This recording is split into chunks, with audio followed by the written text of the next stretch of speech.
Shooting the shelf.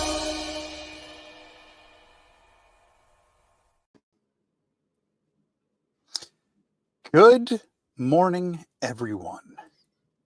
Welcome to Season 4, Episode 1, first episode of 2025, Shooting the Shelf. Glad you're here. I'm Jesse Arnold, and with me is my steadfast, loyal, tried and true companion co-host, Curtis Akerman. How are you doing today, Curtis? Pretty good. Some rough weather here. Hopefully it doesn't affect my internet, but we'll see. It's snowing pretty good here. So, yikes! It's supposed to snow here tomorrow, so hopefully most of it stays out by you. Yeah. No offense. Yeah, we've been getting it all day, and it's supposed to go till like 6 o'clock tomorrow morning. And we already got notices from the cable company and from the electric company saying there's a good possibility of outages. So like I said, hopefully we can make it through the show without me having problems. But that's very conscientious of those people. I usually get them like 3 hours after they've come back on, after they've been out. Like, hey, your power might go out. Listen, I've lived in this area for a while now. It's the first time I've ever got that message, and that kind of I was like, oh wow, this must not be good. So yeah. Well, we have a very special guest backstage, but before we bring him out, let's do a quick shout out to the folks in the chat. You want me to do that, or you got that? Yeah. Well, that wasn't really a yes or no, but right. Yes to you doing it. Sorry. Okay, gotcha. We got Chris Johnson out there. He was sitting out there for a couple hours before we came live, so he's really excited for this. We got Dave Orkin. Schmerberberger is out there. We got Blake, aka Recon Rage. We may see him pretty soon. Got Jordan, Wholesome Warlock, or Hulesome Warlock, depending on how you pronounce that. We got Dub3 in the house. Brian Lynn of Carver Customs. Talked to him today in the customizing studio. Sounds like some new Charbot stuff really in the works. So stay tuned for that. Van Johnson is here. We got Purple Gang. I am TJ Williams. The H is silent there. We got Stacy Lynn. So we got all three Lyns here. Guaisagwe Echevarria. Got Dylan out there. Darla uncle. Congrats, Dylan. Yeah, congrats on the uncleship. Darla, I know her.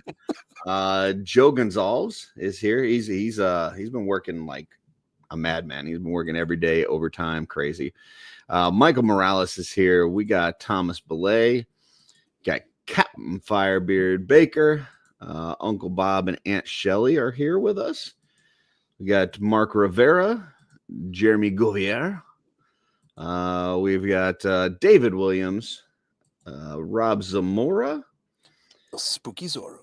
MJ Staten. This dude's an all-star. Like with my channel, like every time I post a video, this guy's sharing it with a bunch of groups. Love this dude. We got Stephanie Orkin in the house. Hello, Steph. Got Kent Poole out there. Santos Rivera. So we got a couple Riveras. Alec McLaughlin. Nolan Collects. Tanya McCoy is there. And sure enough, that means this Kevin McCoy is here. We got George Reeder here with us, and what's up, Rev? That is everybody. So. All right. Well, without further ado, we've been fortunate to get at the beginning of each year different founder of Four Horsemen Studios on. So this is, we saved the cherry on top, the best for last. Ladies and gentlemen, please give a round of digital welcome to the one and only Jim Preziosi. Hey, how you doing, everybody? How's it going, Jim? I don't know if best for last was the best way to say that, but last will suffice. Yeah, I mean, it's super exciting to be doing something like this. This is the first podcast kind of situation that I've ever done. So, oh, really? Yeah. So I've never done, any of the probably half a dozen or a dozen podcasts around. Oh. So take that, my wife is going to kill me.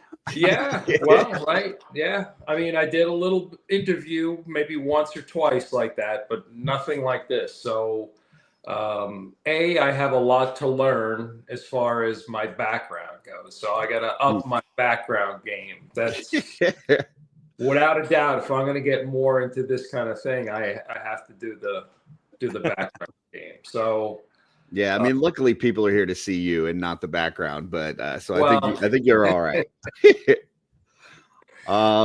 Well, awesome. Well, it's kind of this show's pretty laid back. We just have there's not like a set format. We don't have standardized questions or anything. It's a lot of just a conversation. One thing that we do at the start of the show is, though, we pull up a little thing called shelf selections, and they're just photos that Jesse and I saw throughout the week that inspired us. So we pull those up, highlight some folks in the community, and just talk about the photos. And then once we're done with that, then we kind of go into the regular discussion. So we're going to go ahead and pull those up now. And, we'll go through them. And if you have any comments you want to throw out on there, feel free. So here we go. Please forgive me because I had computer issues. For some reason, my iPad doesn't charge anymore. Oh, so that died when I was talking to you. My laptop, for some reason, the cursor doesn't work anymore. So that is gone. So I'm on my phone. So if I'm up close to the screen, please, I'm sorry, but I just want to try to see what's going on here. And not a problem at all. Fair enough. I can't find my glasses either unless they're on my head. Oh, no. Well, this first one that I've got here is from Steve's _art_and_toys on Instagram, which is our good friend Steve Bisciotti from the My Wife Is Gonna Kill Me podcast. He did this amazing photo where he's got the Ghost of Christmas Past. He's got his version of Scrooge there, where he had repainted the Red Death body, and he's got the robes and that head sculpt that he did with the nightcap and stuff, and he just got them kind of floating around, and I thought this was really cool. He did a great job with this. So really nice. And I got to tell you, this is the thing with Steve that I know, and when you take into account the size of his hands and the thickness of his fingers, it's like they're like Twinkies. For him to do all the stuff, that's an amazing thing right there. Yeah. And I mean, he pulled double duty on this because he sculpted the head, plus he painted this, and triple duty because then he also did the photography. So I mean, he did a lot of work on this. But it's really beautiful, fantastic. I was disappointed last week when we didn't do shelf selections. Because this would have been one of my picks. I saw this the week of Christmas and I commented on it and I stand by it. To me, this is the picture of the year last year. Just the way he's got them floating and the light and the shadows, like it's great. It gives that perfect cold winter, after a snowfall, and just the warm plate coming off the lamp and stuff. Plus, all the custom work, like you said, Curtis. Mm-hmm. It's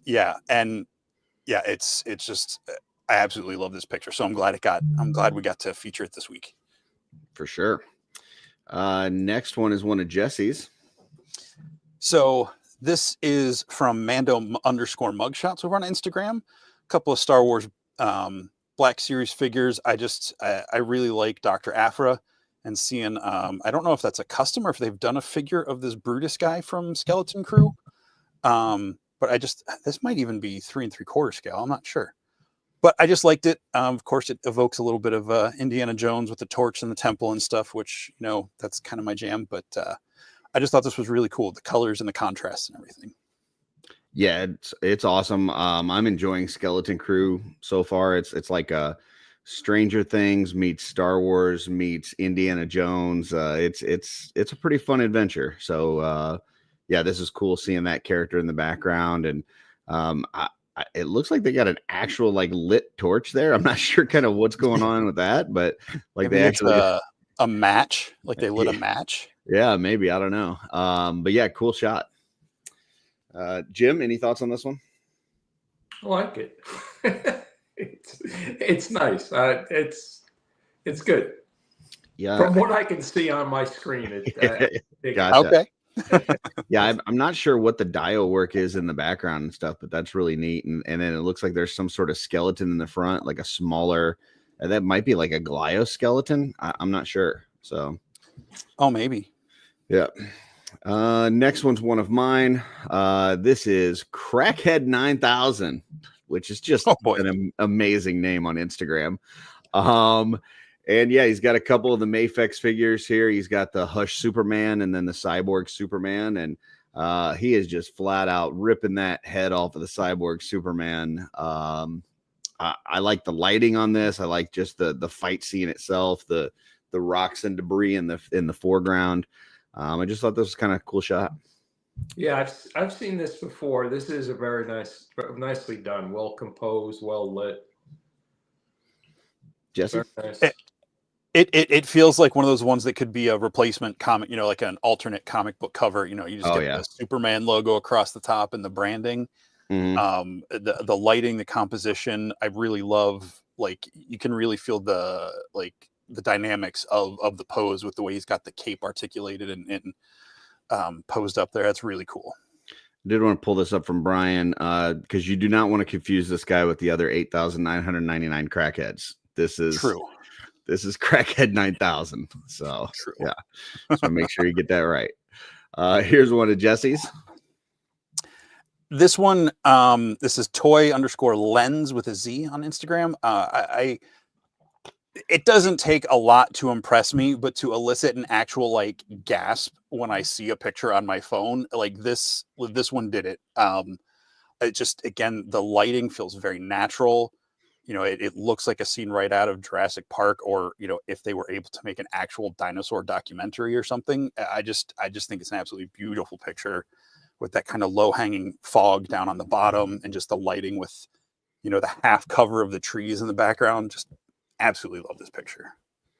Yeah, I these don't look like toys to me. Like this, I don't see action figure joint spots, and just the way that it's posed feels very natural, as well as kind of the outdoor feel of this. It looks like maybe that's an LCD screen in the background with some dial pieces in front, but it looks like it also could be an outdoor shot. So just love the lighting, the posing. It looks like a scene from the movie. It does not look like a toy setup. So yep.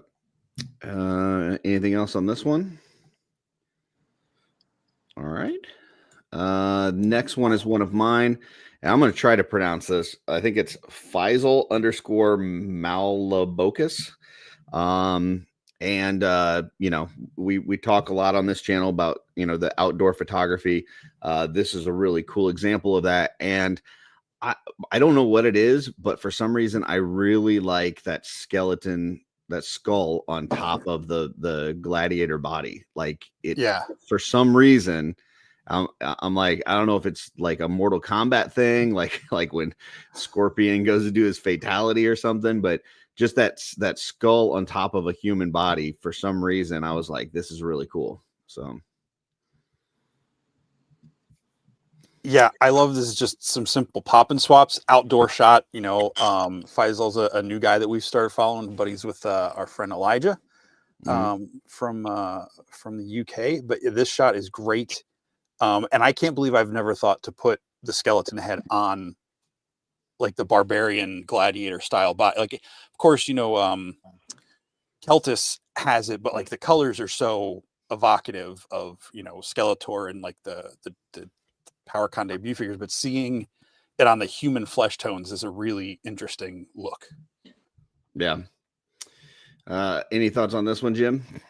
Well, it's just all the photography has, just so far advanced from just even a couple of years ago. I mean, what people are doing now and the way they're able to do it, whether it's set up stuff in a studio or they're going outside and using natural backgrounds, it's really beautiful stuff. Very nice. Yeah, this came out good. Next one's one of Jesse's. We got a little Superman focus going on tonight. This is from our buddy Ryan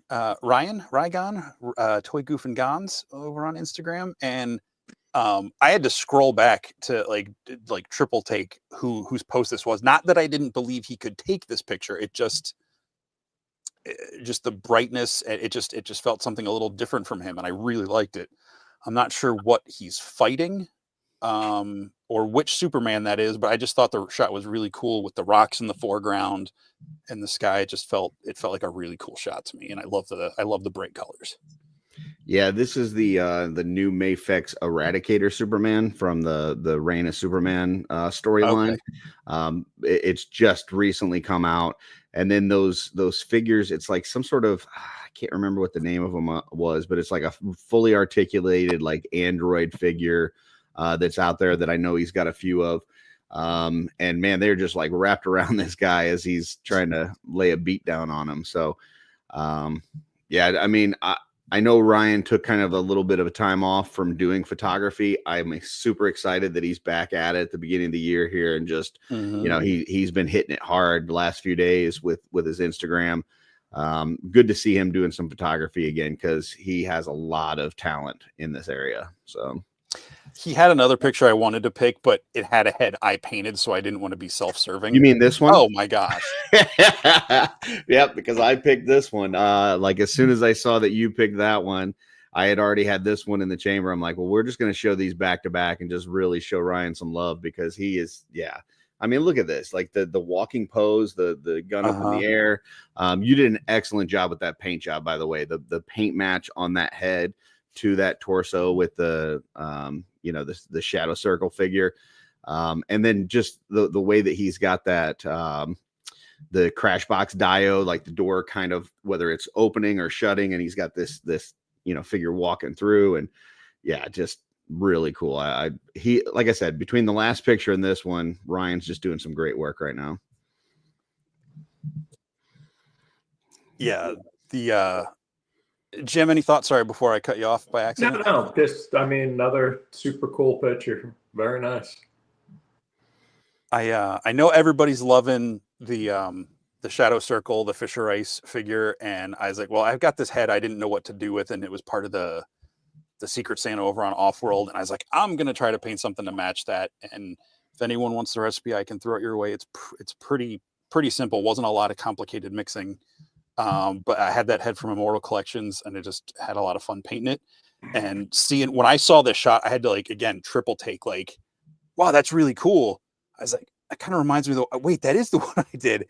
But like Ryan just putting it on the body, and the pose and the lighting and everything just completely transformed it from the head on my paint desk. So yeah, he brought it to life with this pose in this shot. So awesome. Love the bright colors.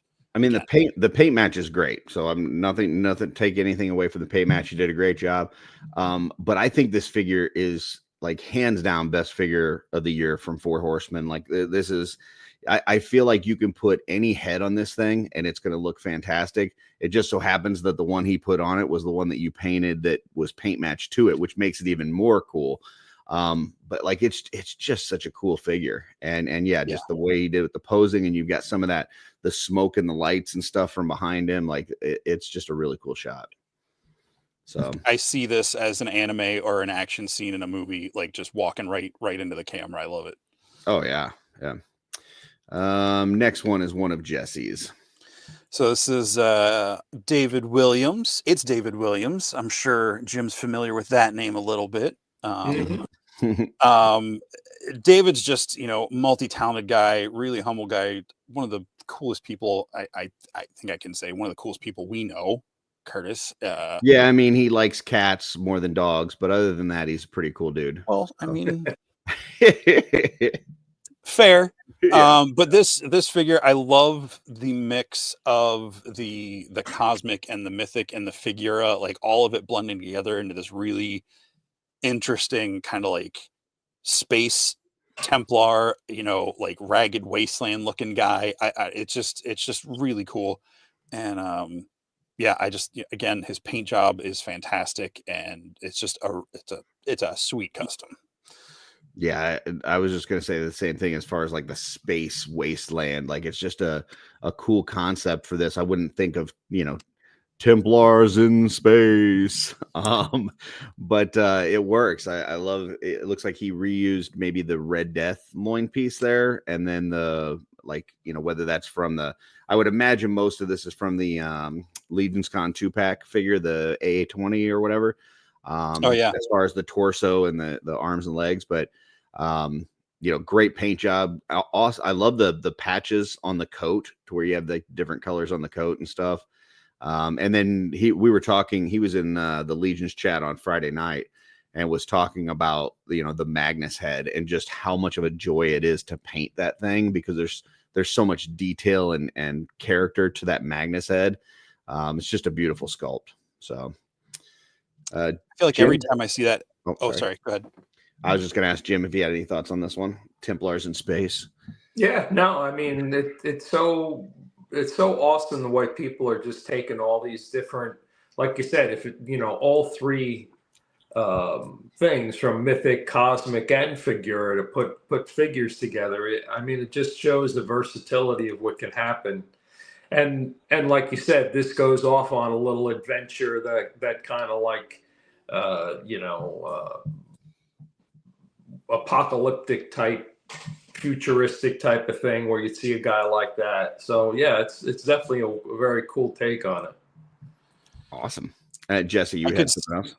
I was just gonna say, I could see this guy being a Templar from Mythos that somehow kind of like, what's that Valiant comic, Exo Manowar, where he gets like transported out into space into Cosmic, and he's out in like the Harrow Zone with Kern Ray and that crew, like the Wasteland guys, but he's got like a big sword and his old Templar, tunic but on. He's still got his own like values and all that kind of stuff. And yeah, that'd be cool. Next one is one of mine. This is our good friend William Dranowski of the Dork Lair. He started doing some customizing, and he picked up some blanks to do some painting, and he put together this paint job here. And I tell you what, for somebody that doesn't do a lot of painting, I think he did a kick-ass job. So just wanted to make sure, throw this up and highlight it. Obviously, he does great reviews. He does great pop and swaps and stuff, but now trying his hand at the painting game. So, and apparently Eric Miller bought it. So there you go.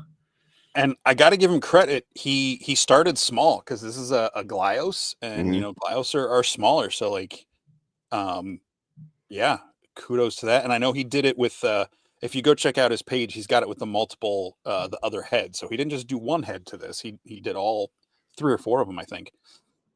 For sure. Jim, thoughts on this one, or just Bill as a person? Yeah, no, nice. Yeah, I like both. I like the figure and him. No, it's cool, and like we're saying, just more and more people are doing customizing. They're doing photography and reviews and stuff. It's just a natural kind of combination there. So yeah, awesome. Yeah, I mean, we talk about it on this channel a lot, like whether it's, popping and swapping or painting or photography or just posing your figures. It's all basically just playing with toys and staying young. So any way that you can have fun with your toys, I think that's good. So exactly. And next one, I believe this is the last one that we've got. And this is, you already talked about your kind of what you thought was the picture of the year for 24. I think this one's going to be hard to beat for 25. This is Vin Faith _custom. It is using that new Muff series Clark Kent, where he can, kind of open up the suit and stuff, and you got the Superman logo underneath, and then it's using the Mafex, the Batman, Dark Knight Returns Superman.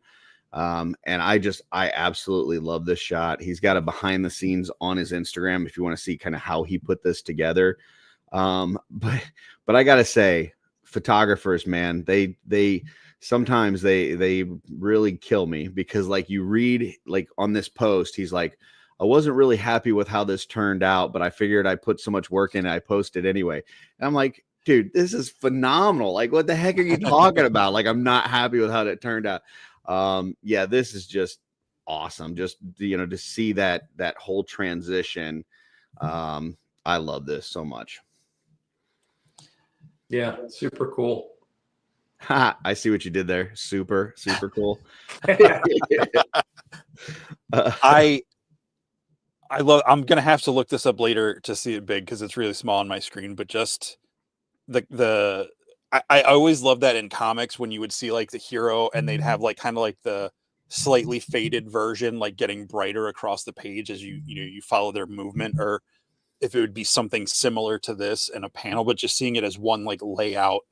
Like as soon as I saw this, the music started playing in my head, and now I'm just thinking about the new trailer. This photo is amazing, and I'm gonna have to check out the behind the scenes because this is amazing. This gives off, I'm not going to start a whole debate here, but I'm going to say it. This gives me more Superman vibes than all of the DC EU since the last 10 years. And I love that figure, that Clark Kent figure that's just come out. Like, it looks so good. And I think, yep, that is it for shelf selections. So, all right. Yeah. Not too bad. Wasn't as long as the last shelf selection we had that took up the entire show. Yeah, took up a long time. So, well, we had 3 or 4 guests, and almost everybody had 4 or 5 pictures. So, yep. So Jim, the last couple times that we've had a horseman on at the beginning of the year, we've done a little thing where we've reached out to the community and asked for questions for the guest. We tell them ahead of time, like, hey, don't ask questions like, hey, when are we going to get a Fury Clan Fuzzmonk or something? Because can't tell us that stuff. But just like legitimate questions that they've always wanted to know from you. So Jesse has compiled a list of questions, and I think we're going to throw a few of them at you and see what you got for us. So let's see what we can do. All right, I'm not making any guarantees here, but go for it. I don't think we're going to hit you with any lore or bio questions or names of figures. I think we might be okay. Yeah. I think the trickiest question as far as that is someone asks, and we'll say too, I think you're going to be fine with these questions. It's just taking a minute to load in here. All right. I'm really going hard with this crinkled paper design for this year. Bear with me. From Alec McLaughlin out in the chat. Let me back this up. I didn't put these in any order. He prefaced it, but he had a bunch of questions in one big block. But he says, we know what Eric does as like sculptor and creator and all that stuff, and then he went into how much input do Jim and CB have on the lines, and if it's changed much over the years. I tell you, I think it hasn't changed much over the years. We all have, the same amount of input usually on those type of issues, that kind of, what's going to happen and what characters and how we're going to do it. Really, the only thing has changed is just the fact that it's more formalized. Before it was a lot more casual type of situation. Now, we have Jeremy who's in charge of marketing, and other people are involved to make everything work right and to come up with other issues that may be involved in what's going on, like time of the year, as far as that's an issue with shipping when you do it that time of year. So all the different factors. So to answer the question, CB and I and Eric, we all kind of have the same, we all kind of work together for those kind of issues of what we're going to do like that, as far as content, things like that. Just nowadays, there's a few more people involved, and they're, just to make sure everything is going to work right. Gotcha. Okay.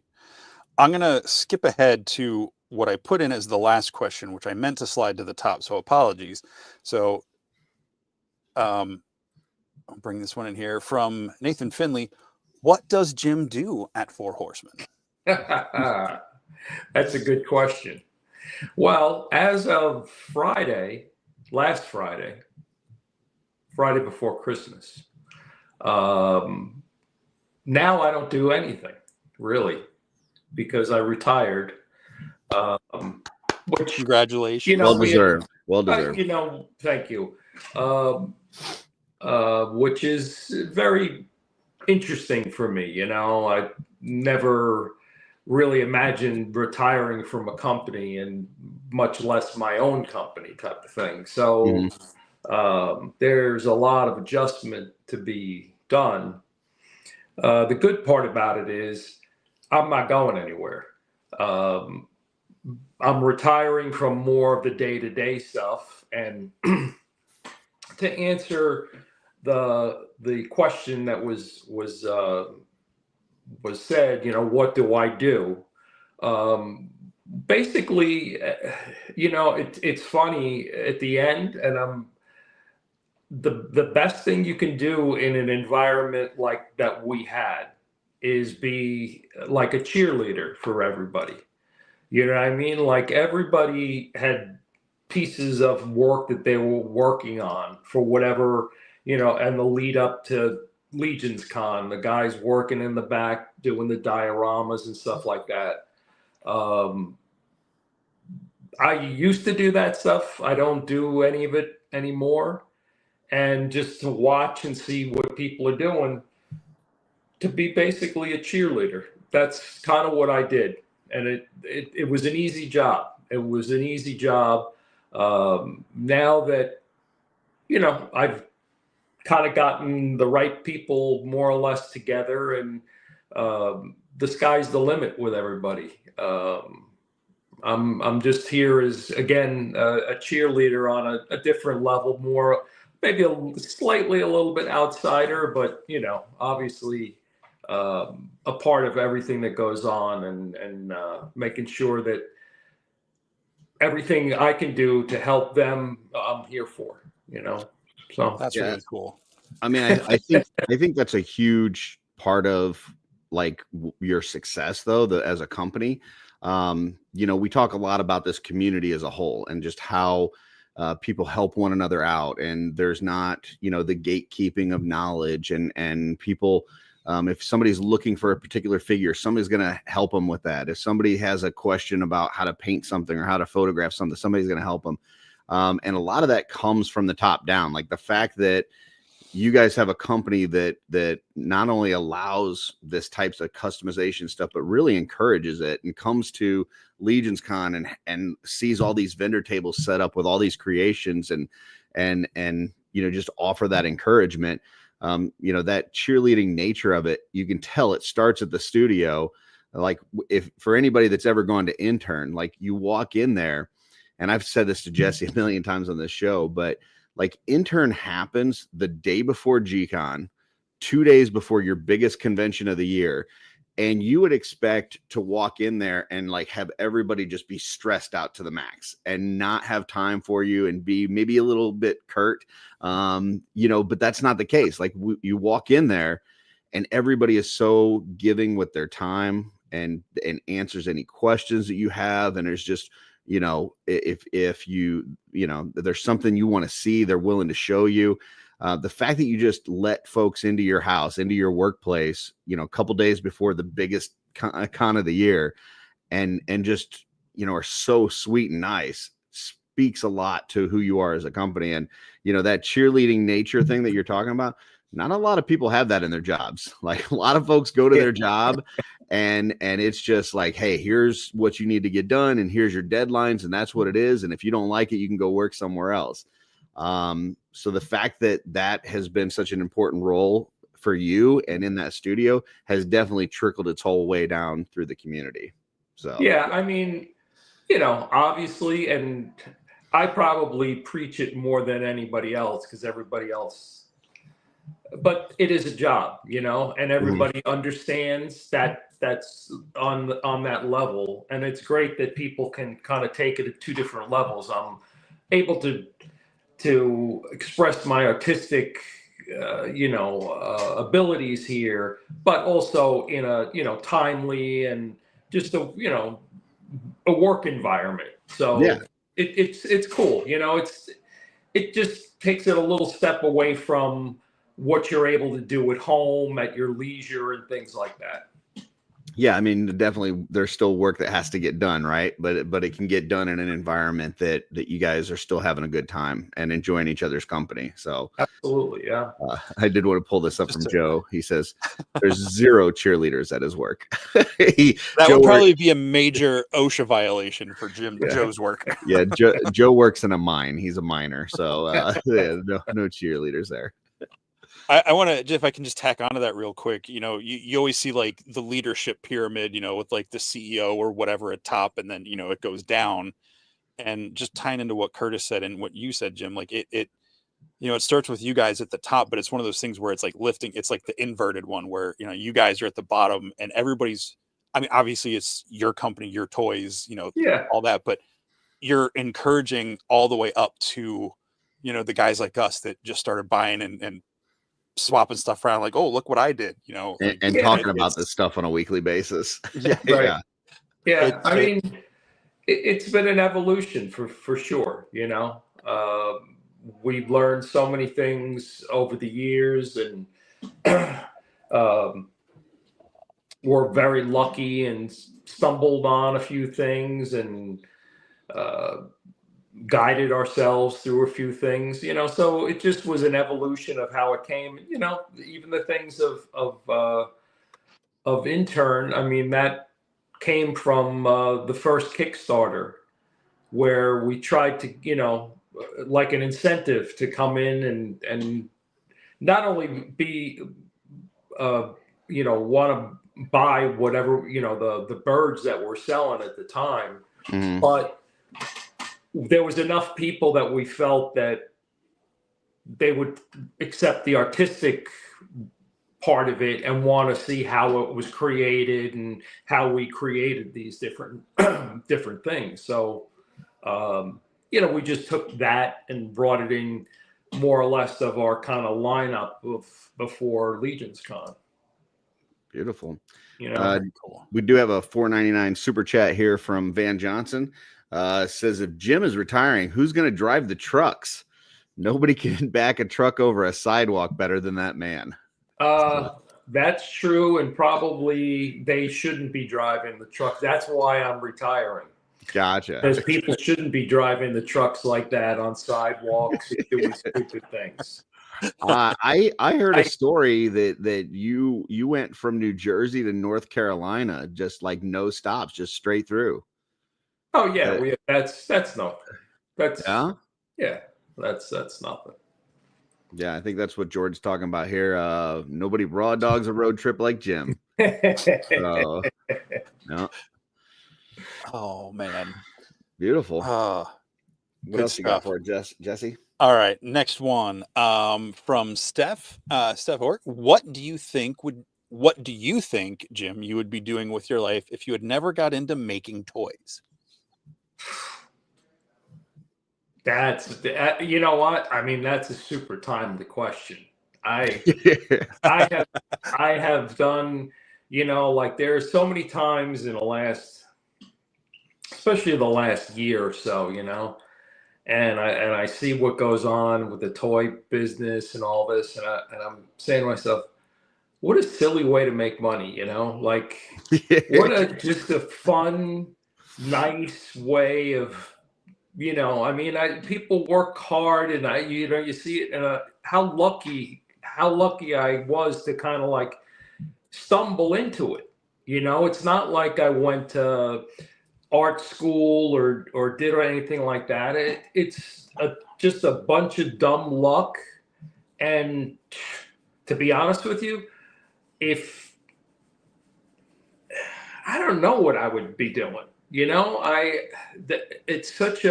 worked as a bartender for way longer than I should have in the city. I should have not done that for as long as I did, and until a friend of mine who was in the toy business, who started McFarlane Toys, a guy named Tony Bellato, he gave me my first like full-time job, and we were at McFarlane for 3 or 4 years, and then we moved on to Four Horsemen. But Yeah, that, I mean, I think about that all the time. Like, not a lot of good one, not a lot of good outcomes. That's the amazing part about it, is like, I'm not putting together a lot of, like, it's not like I'm going to become a writer. I'm dyslexic. It's I lucked out. I mean, I am a lucky bastard. There's no way about it. That kind of begs a follow-up question. Obviously, you said you're still going to be kind of involved with the studio. Obviously, you won't be, going into the studio on a daily basis, but still going to shows and stuff. But I mean, you're going to have a lot of excess time on your hands. You got any plans? Are you gonna? I mean, do you like to fish? You like to hunt? You like to go to the casino? Is there something that you're interested in doing that's going to take up some time? Yeah, I'm a beach guy, and okay. We a couple of years back, we bought a place in North Carolina. So nice. I hope to spend a lot of time in Outer Banks, up in a little small town, Duck, North Carolina. I know a couple Purple Gang guys over in North Carolina. They're probably yeah. pretty happy to hear that. Yeah. But I still have my younger daughter still at college. She's a sophomore at University of Delaware. Mm-hmm. So I still have a kid, at home, kind of. My older daughter is working in New York City, and she's living at home. So we're still a little busy in the area. So I'm around. I'm around. I got a lot of free time. Okay. Van asks if you're into competitive lawn dart. Is that on the agenda there? Well, I do have a set. I did buy a set when I was down in Atlanta, and hopefully I'm going to set myself up. As you can see, I apologize before about the bad scenery behind me. I hope to set up a little satellite office from what I had in Little Falls. Nice. Very cool. I'm negotiating about the boat right now, so we'll see how that works out. Well, there you go. Yeah, that'd be cool. Just a couple quick comments here. First of all, a lot of people giving a lot of love and congrats on the retirement. Terrence saying you brought a lot of good to a lot of people, Jim. And Gina Marie, hi everyone. Jim, we appreciate all that you do so very much. Curtis is 1,000% right. I'm just gonna let Curtis have that 1,000% right. We don't have to nail down what that was about. I'll take it. Yeah. Awesome. So there was one more here from Terrence too. Yeah, thank you. Yeah, if you want to read that one. The incredible thing is, I feel like we're all part of the team, safeguarding the brand and introducing new people to the lines. I like that. Safeguarding, not gatekeeping. That's a good way to put it. Yeah. Awesome. You got another question? Yep, we got a couple more questions here. Another one from Alec McLaughlin. How has the success of the Legions lines changed the company over the years? The success of the Legions lines has allowed us to just do more, like, because we have that basis of what Legions did and what it's doing and continuing to do. It allows us to get into the figure obscura and doing some of that stuff and getting into the cosmic, of course, and then allows us now to get more into the gaming and just more and more things that when you're smaller, it's tougher, it's harder, some things require, a lot of upfront costs and different things like that. So the fact that we are having such a nice, successful run with the cosmics, with the mythic stuff, it's just basically elevating everything else and allowing us, to get out more, to go to shows, to be able to put mythic and cosmic and figure obscura stuff in front of people's faces that never saw it before. And, introduce them to a fun hobby. I think you see some people at these toy shows, and for the most part, I look more at the people at the shows than I look at the stuff at the shows. And I Yeah. just kind of figure, like, looking at them and what they're looking for and the kind of stuff that they're into and stuff. And to be honest, this is like a fun hobby. It involves a whole bunch of different things, with the photography or the paints or, just whatever, being a fan of all that stuff. So it offers so much more than you see on some of these, just standard figures lines and stuff like that. And I think we're seeing so much of this photography and cool stuff, and then you're seeing, I don't know, maybe I'm a little bit jaded because I see so much mythic and cosmic stuff. I feel that now there's, some of that old other stuff is getting a little bit more love too. Like, it's elevating everybody. Yeah. Because I mean, when it comes to some of the dioramas with the mythic stuff, I mean, you can't get any better than that kind of thing. And it's inspiring to say, well, I'm not maybe a mythic cosmic guy, but I am, I think Superman coming through this and might inspire them to build a little diorama for their Superman figure or whatever that may be, or a Spider-Man coming out of it. It just, yeah, I mean, a nice kind of fun. Like I said, it's the goal is to kind of introduce more and more people to just a fun hobby. The thing about that question, can you pull that back up for just a second, Jesse? Yeah. Because it's talking about the success of the Legion's line. Because I mean, early on in your guys' company, I mean, first of all, it's got to feel good to build something from the ground up. The fact that you guys were able to branch off on your own, start your own company, and that is great. But early on, you guys were doing a lot of work for a lot of other companies. It was their property, their concepts, their, like, as far as the ideas. And so for you to then come up with your own toy line and be able to build it out the way that you want and get to the point where you're talking about having books and video games and branching it out into a D&D game and all this other kind of stuff off of something that you guys created. I mean, this is going to be there long after you guys are gone. Like, it's something that you guys were able to put out into the world that has, helped others. I mean, Jesse and I have talked about it numerous times with other folks. Like, this isn't just a toy line. For a lot of us, this is our mental health. Like, when we're painting, when we're doing this stuff, it is our break from everyday life. It is the way that we, keep ourselves sane. So the fact that you've been able to come up with something like this on your guys' own and put it out in the universe is just really awesome. I mean, to me, I'm 100% lean into the community and all the benefits that has. So, it's just kind of like anything, like a kind of little train going. The right people, the right influences happened, and now we're cruising along a little bit and just keep the train running. That's the goal.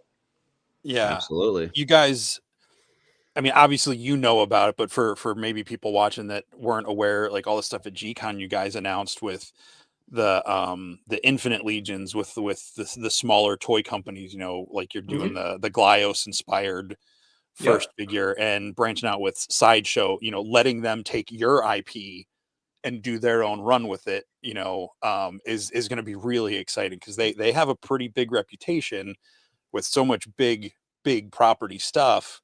So to see what they're going to do with your characters, and like Curtis said, the video game, the D&D campaign, which we're both super excited about because we're excited to try that out. Right. And just all the different things you guys have announced is just the cosmic comic book and the books that are coming. There's all these like different threads to pull people in and back to the toys if they want to go that far. Right. And I'll tell you one thing about the Sideshow. not that I saw, I heard from somebody who was there, and I'll tell you, Eric saw like early stuff, and then he just said they get it. So awesome. That's good. That's a ringing endorsement. To me, that's a huge endorsement. That's something, like I haven't seen it, but he saw some early stuff, and he just said they get it. They get it. They understand. There's going to be people who see this that are not Mythic fans. Yeah. They're for the first time, and they're going to be kind of going backwards, from that high-end collectible to what the figures are about, So, I hope it does well. I mean, for sure. It should be really, really cool. Wanted to pull this one up from Dorclair. Says the openness of the Horsemen to the custom community has made a very real impact on the world of action figures beyond Legions. I think this is a great point. I mean, you guys have done a good job of embracing these other upstart companies too. Like, as like you go to Legions Con and you see the Plunderling people and you see the AWOC folks and, all these different companies that you guys kind of have embraced and brought into Legions Con and stuff and have, you see them doing the same kind of things where they're encouraging people to customize and mix and match things. And obviously the Glyos relationship that you guys have, having their own section at Legions Con, it's been impressive. It's gone outside of this community now. It is starting to stretch out into the rest of the toy world to where you're seeing other folks like Robo, who was there this year at Legions Con, who had not really been in our community, and goes there and he's like, man, if I got to go to one show next year, if I can only go to one show, it's Legions Con. Like, that says a lot. Like, for somebody that is fully immersed in the toy industry to say that's the convention to go to if you're only going to go to one, that's cool. Yeah. Jordan with a fun little comment here that he said, I saw Jim use the Four Horsemen shrink ray on Bill Mancuso so he could carve tiny details on the dioramas at Amber for a day. Very nice. I got a news flash here. Breaking news. This just in from George Gaspar.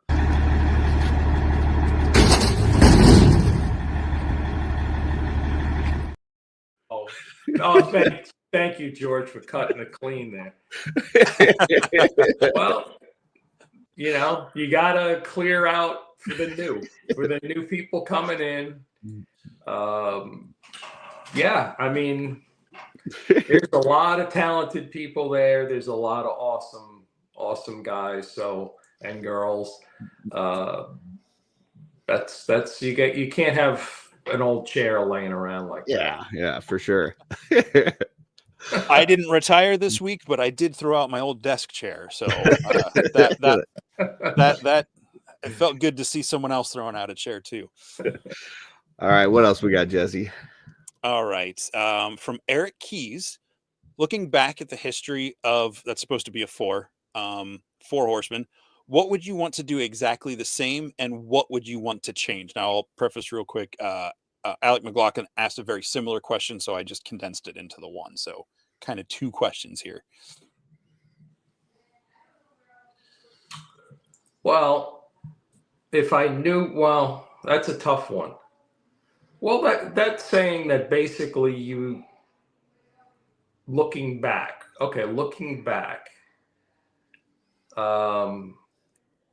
If I look back, well, first of all, I would not be as uptight as I was for the last 25 years, knowing that everything would be okay. So that if we had got that all out of the way, everything else would probably be all right after that. But you know what? I think the way it happened, us starting with Mattel, it brought a different way of looking at things than sometimes smaller independent people may look at stuff, because we had the opportunity for 10 years to be working with like the corporate guys at Mattel, and that required a certain corporate, hierarchy, and dealing with PR department and dealing with the marketing department, dealing with the design department and how they interacted and what, they feuded with each other and were friendly with each other, so we kind of learned all that kind of like corporate stuff that is required to kind of like run a business at a little bit higher level, where you have to plan stuff a year or two in advance and make sure that, like you're just doing everything in a way that will bring in customers, as opposed to like doing things that, trying to space out sales. So just all that stuff that is required. So for 10 years, we kind of learned kind of like a backdoor kind of way, about how all this stuff works. How does the marketing work? How does the PR work in a big company? How does that work? How does design influence the marketing of how things are done? Pitching different ideas and pitching different things to create different products and things like that. And it was very interesting, and so by doing that with Mattel for over 10 years, and then starting to work with other independent people like Super 7 and their process and things like that, it really kind of like set us up for what we're doing, to be able to handle it the right way and to understand what's going on. Like, the sales don't look right. Why are they doing that? So we got to kind of try to figure out, is it the product sucks, or are people like changing the way they're buying things, or how's that working? And how do we figure out the best way to get, our products to these people and to keep them happy? I mean, that's the major goal, is to make sure that every customer that we do have, when they purchase this product, hopefully they won't have to wait as long as they have been. But once they get the product, they're going to be happy. It's all going to melt away, and it's nothing to like say, well, let's just count on that'll happen. No, there's always ways to get things done faster and quicker. But the bottom line is the product has to be, the top priority of what we do. So, yeah, I know I've had some conversations with Cornboy about, like when you guys were working on the Masters line with Mattel, and just kind of how that worked. Even like the 2000X, when you guys that's really early on with you guys as a company working on the 2000X line. And, there's maybe certain ideas that you had on how things like a figure should be or something, but based on action features that they wanted to add or something, that all of a sudden changed the sculpt and changed some things. So as you then get into your own line, you can do whatever it is that you want. I hear what you're saying. There's kind of a learning curve, like, okay, how does all this stuff work with the marketing and with this and that? But you also get the freedom to do the line that you have the way that you want it without somebody else changing it up and stuff. And the thing is that exactly. And if we didn't do the stuff with Mattel, if we didn't go through working for a bunch of independents and doing our own thing with NECA, we produced the statues. If we didn't do all that stuff, I don't think we would be prepared for. I don't think Mythic and Cosmic and Four Horsemen today would be where it is, because we don't know. We wouldn't know how to think that way. Like, we didn't go to a business kind of environment for marketing and all this other stuff. So that experience, if we kind of decided in 2000, in 2019, hey, you know what? If we do do a line of fantasy figures, Mythic Legions, I think it'll be great, And if we produced it then, we wouldn't have any of the capabilities, and if it took off, we wouldn't have the ability to do what we're doing now. Yeah, It just comes from all that experience, and you know what? Better to have it, in my case, better to have it at the end of your career, and then you go out as on top, right? Yeah, conquering hero, riding a dragon into the sunset. I don't know if I'd go that far, but all I'm saying is, just seeing everything go on and what has gone on in the toy business, through the 90s, the 2000s, and within the last 10 years, you just get a lot of experience from that, For sure. So a good thing to take away from that is even though it was still related in the toy world, there's always lots to learn. Even if it's not what you're specifically doing, it might apply to things you're doing down the road. Just in general, just to pay attention to what's going on and learn lessons and see the bumps other folks are hitting, to learn from their successes and failures, and then someone else is going to learn from your successes and failures down the road. Absolutely. Yeah. That's really cool. I always tell my kids, we don't make mistakes, we make learning opportunities. So I definitely make mistakes, Chris. Let's see. Nope, I didn't move it on. Next one from Heinrich Hoffman.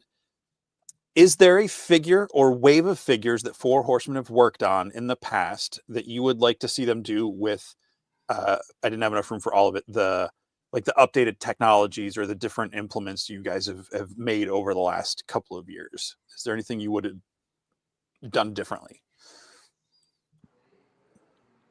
Let me leave that there for a second. Yeah, let me look at this here. So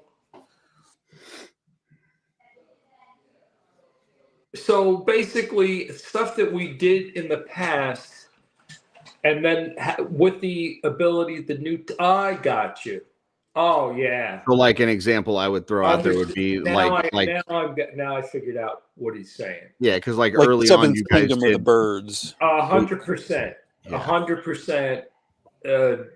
We'd probably want to do everything that was done prior to about 4 years ago. Okay. And just do it with 3D, modeled, 3D printed, all that high-tech stuff. That was kind of a follow-up question that I was going to have, was we've talked to Eric Treadaway on how things changed on his end when he moved from clay sculpting to, ZBrush. But obviously it sped things up across the board as far as the ability to get things out in a timely manner and be able to, symmetrically make one side of a figure kind of match the other a lot quicker and things like that. So from your perspective, once you guys got into the digital part of this and got away from kind of the clay sculpting, how did that affect what you were doing with the studio? Myself? Yeah. Personally? Well, first off, as we all know, the program doesn't sculpt the sculptor, right? So it's just, the ability to do really high detail, high quality stuff there's no question that that's obviously the way to go, and that's why we've done that kind of thing. When we switched over, I did a lot more of the processing of the printing. So just putting the stuff on the printers and getting the prints printed and put together and ready for paint, stuff like that. For the prototypes and stuff? Yeah. That's what I was doing, you know, prior to Mythics taking off, up until probably 5 or 6 years ago, something like that. Gotcha. Before George got there. Gotcha. Okay. Yeah, it seems like, I mean, just from being able to, you know, you don't have to send something off and then wait for it to come back across to look at, you know, what came back out of the tooling and stuff. Like being able to do a 3D print probably allows you to cut down on some of the time it takes to produce these things, because you can see if something's going to work or not work, you know, once you get it off a 3D printer, would be my guess. Well, here's the thing. And yes, before we got seriously into 3D printing, which I'm guessing was probably 2017, 2016, around that time. So, you know, a little over 10 years ago. No, 20. About 8 years ago. Yeah. Whatever it was, we, you know, I lost track of where I was here. We were talking about 3D printing and just the time frame that like changed, like how quickly you can get stuff. Oh, you're good. Sorry. But basically, especially when we do a lot of Mattel work and stuff like that, the molding, the casting, the prototyping, and all that stuff, unfortunately, was not. It was like factory job.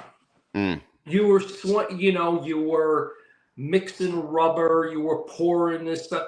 It really wasn't a fun job, you know. Yeah. I'm in the toy industry or whatever.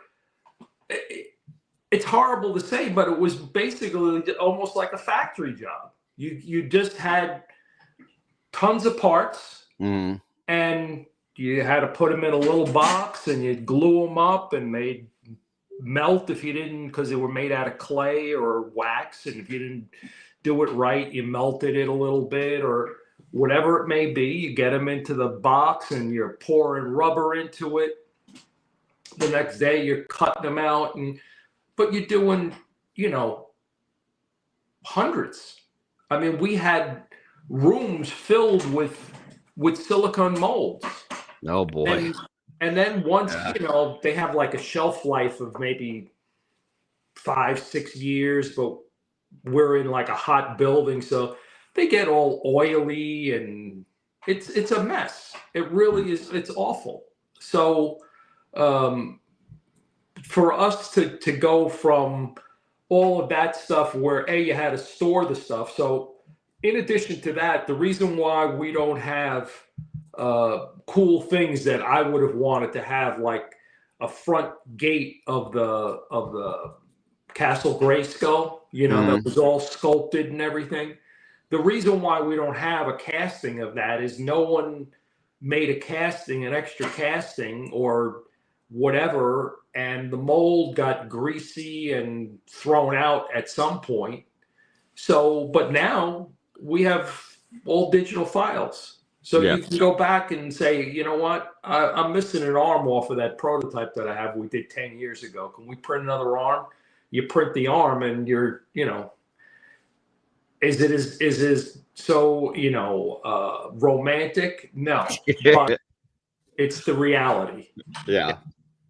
Okay. That's really interesting. So the amount of space you'd have to use to store the molds and make sure you have a sturdy floor underneath it, because it's thousands of pounds of rubber. Yeah. You know, we would have to get silicone in like 55-gallon drums. Yeah. So like I said, it was a dirty job. I know, you know, I've had the luxury of being an intern a few times now, and I've heard the question come up with Treadaway a few times on what he would do differently. And his answer is always the same, which is that he would have embraced the digital part of it a lot sooner. Like he like kind of fought it and wasn't so sure about it, but the benefits outweigh the negatives for sure. Based on all the things that you're saying. So yeah. Hey, you live and you learn, man. Like that's, it would be a serious problem if we like went back to clay now and said, right. we're not happy with it. You just, now we embrace it, and who knows? I mean, God knows what's coming next. Yeah, for sure. What else, Jesse? All right, let's see. All right, here's the one that I thought was what I was teasing at the beginning from Alec again. Do you have a favorite figure and or faction from the Horseman lines? This is the stumper. You don't have to say the actual name of the character if you remember what it looks like. Well, you know what? I have a favorite group, I would say. Okay. I've always liked the Figure Obscura ones. And my favorite is always the last one that just came out. The most recency bias. Yeah. So yeah, I mean, I don't really take a lot of figures home, but those I definitely do, and definitely have set up around the house and stuff. That last Figure Obscura had some really cool box art on the inside too. Let me tell you something. There's I also got a very nice print of that.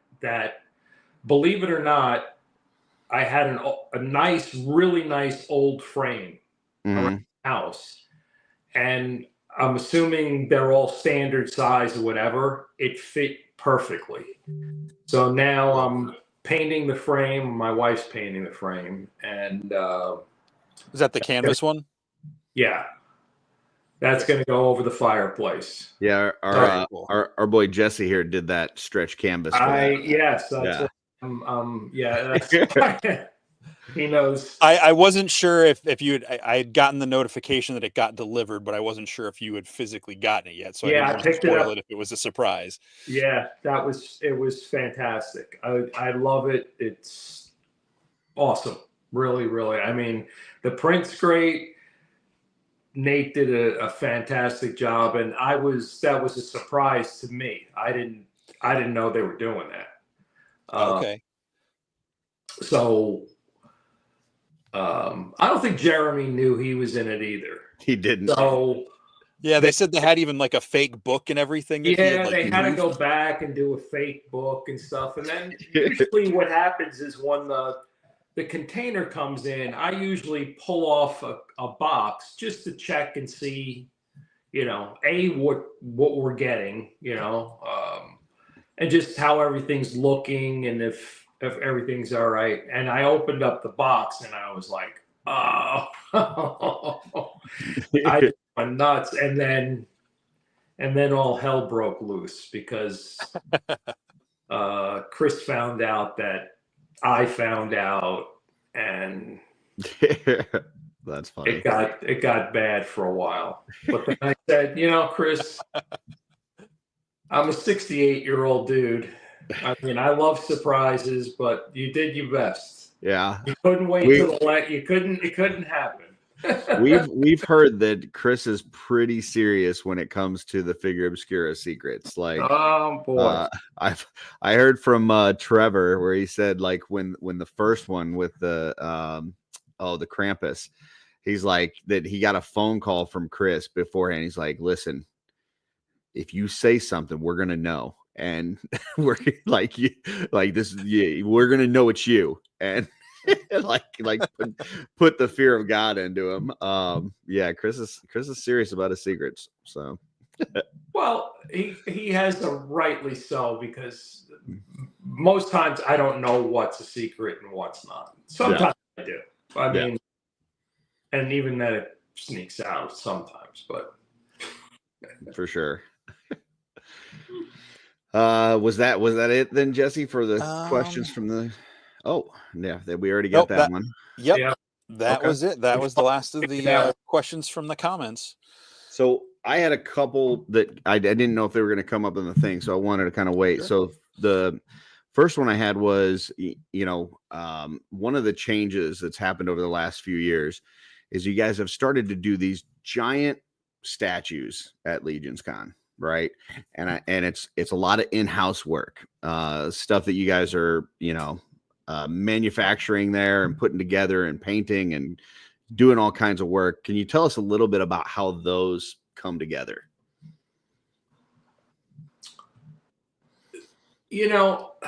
They, for the most part, I mean, we do them more as like inspirational, because really they only get shown at Legion's Con. And the amount of work that's required to do those is definitely not worth it, but it definitely is worth just being able to see those kind of characters come to that full size like that. And it's worth it just to show the people at Legion's Con and have that exist, that that this is what this character looks like at full scale, and B, this is how good we can make this figure look. This is how the amount of detail we can put into this figure. We're going to try to push this to whatever the next level may be. Like, I know that Billy and Dan, if you looked at that one, the last guy that they did, the guy with the sword, Scapular, the stuff that was in his bottles, the liquid, it was on an angle because the bottles were kind of like on an angle, so the bottle liquid was level, but the bottle was on an angle. And I mean, that kind of detail is just amazing to see. And that's what, again, inspiration for people at Legion's Con to say, this is, really cool. Maybe I'll pick a figure like this up and repaint it and all that stuff. So that's a combination of a bunch of different things, right? Like you got like foam cutting and 3D printing. Yeah, I mean, usually we just kind of figure out what figure we're going to do. And then at one point, we tell, usually it's been Billy and Dan, this is what we want to do. And they, depending on what has to be done, last one required a lot of 3D printing, which were, half of it was done outside, the other half we did. The smaller pieces we did in-house, the larger pieces we had sent out. But Billy would go through the whole figure, make sure the pieces lock in right, and before they would do a little bit more of a on the fly kind of thing. But this one, the pieces just actually slipped right in and fit right in. So there's that element of it, and then they just try to add more and more and more, and try not to just figure out exactly what we want to see for the show, and not have to take it to the last minute and get it on the truck, get it over there. Yeah, because I don't think you guys were as much to the wire, but the last two, like you were still finishing it during intern. Like you guys were still like working on the Ziri, and then the one before the Kurzog. Like I remember you taking us on the tour, and like they were still like heavy duty working on assembling it and painting it and all that kind of stuff. Well, I mean, that's part of the whole thing. I mean, that's part of the lessons learned. Yeah. That it just isn't worth, killing yourself to the last minute. And it just comes with a lot of planning and a lot of, experience in how to get the stuff done, and understanding how long things take to do. That comes with experience. You can't do certain things in certain time periods. No. Did want to pull this up from Terrence. Said eventually he'd like to travel a Hall of Legions where it's just a dozen of characters in life-size format. Just kind of walk through them, which, clearly I don't know that could happen at your studio, because it's a space that you share with another company, and there's very, it is limited. And that kind of leads me to the other question that I had for you, which is, we see a lot of things where, like, for instance, some people were asking about this in-stock sale that's happening tomorrow, and that why was it on Monday instead of like a weekend or something? And the answer they got from Jeremy was that hey, Necro is going to be here like anytime now, and we need to kind of churn and burn this in-stock stuff to get Necro in, which is kind of a constant struggle with you guys based on the size that you have for your warehouse and processing orders. Is that something as the line continues to grow in popularity and stuff, is that something that you are kind of concerned with, that like, hey, we may need our own dedicated warehouse at some point, or we may need to kind of grow and expand this thing? That is the kind of thing that I hope I can help them with, in retirement. Mm-hmm. To look back and say like, hey, listen, at a certain point, and if it requires finding, other facilities to either handle the stuff that's locally or whatever. But yeah, of course, I mean, we want to grow. Mm-hmm. We want to grow, slowly and steadily and all that kind of stuff. But yeah, I mean, our place is limited for sure. And we're always got eyes out looking for nicer type of facility that'll be a little bit better for us. But, for now, the place that we're at is such an interesting kind of building and relationship. A lot of character, that's for sure. Yeah. It's hard to think about, moving on, but if the volume is there and the need is there to make sure that orders get out and, we continue to grow, might be something we have to look at. Gotcha. Oh, very cool. I had a question, if that was the end of your questions, Curtis. Yep. So we know that the story was originally that Mythic Legions were going to be kind of on the Glyos system back in the day when it was first getting worked up, and then the prototypes came out to that scale, or like your test shots or whatever, and decided to go with the bigger line.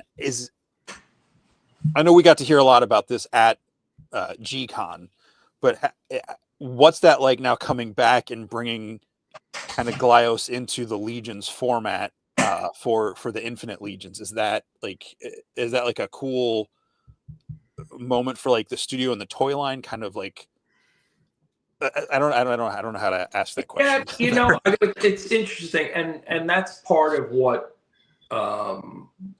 goes back to, we talked a little bit before about the years of experience and the years of relationships and stuff like that. So, our relationship with Matt and Glyos goes back many, many years, back to the early, 90s or 2000s through, out in San Diego, and what he's trying to get off the ground and what we were doing at Mattel and what we were, trying to do ourselves, things like that. So, even though the direction we took was a little bit different as far as, how we're going to do the figures, the early things that we did, which was the Outer Spacemen and Power Lords, were basically Glyos figures. But when we decided with the Mythic Legions, it just made more sense. Tooling, believe it or not, the smaller figures are really, you would think that they're a lot cheaper, but they're not. And we could put a lot more detail on a 6-inch figure. It'd be more compatible. We had worked with 6-inch figures our entire career to that point. We did very little 3 3/4 stuff at all. So we went to that. So yeah, I mean, I think that's basically what we did with that. Gotcha. Very cool. So I know you said that you're going to still be like going to some shows and stuff. big question I'm sure is on everybody's mind. Are you going to be at MesquiteCon? Absolutely. Love MesquiteCon. Yeah. Beautiful. I think in the next couple of weeks or next couple of months, I might be in MegaCon. Oh, okay. MegaCon is so crowded and stuff. It's hard to talk to people and stuff there. But I'll probably be down in MegaCon. Definitely at Zolo. Okay. And I think maybe probably a spring show. Oh, definitely MesquiteCon. Oh, definitely Muskegon. And I'm sure that that New Jersey Toy Con will be in the spring. I'll be there too. Awesome. And they got a nice new location that's really, really awesome too. For Toy Con, New Jersey. Yeah. Okay. Yeah, it's in Morristown now. It's in a big Armory building. Nice. Oh, okay. Now, it'll be our first year for Zolo being in the first year for Zolo being in their new venue this year at the what's the thing called? Casino. Yeah. So I know Zolo was a really cool venue, but it had its limitations and frustrations, like getting stuff in and out and just being a cool building, but like really awkward to maneuver sometimes. Any thoughts on what to expect, like looking forward to the new place? I can't wait for him to move on to that new place. That location was really, really cool. I mean, when you went and saw, if you spent an hour and a half there some afternoon, it would be really cool. But as a convention space, it was awful. It was tough to get into. It was on multiple floors. The lighting was awful. Some of the rooms upstairs years ago, like people would come in with like goggles with lights on them to see some stuff. And you couldn't hear. Like you talk, and it's like that round room and everything. So him moving to a new location, it's going to be awesome.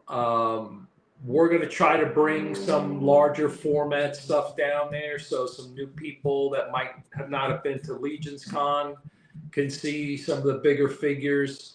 I'm not sure everybody's figured out exactly what's going on, but I know last time I spoke to people, that's what they were looking to do, and I think it'd be nice, really, to do a really nice turnout for Mike for his new location there, because I'm sure it'll be a very nice place where you can get food and spend the weekend. Yeah, that new exclusive that you guys showed for that this year looks awesome too. Yeah, that looks amazing. The hunter or whatever. Headhunter, is that it? Oh yeah. The bones. Yeah.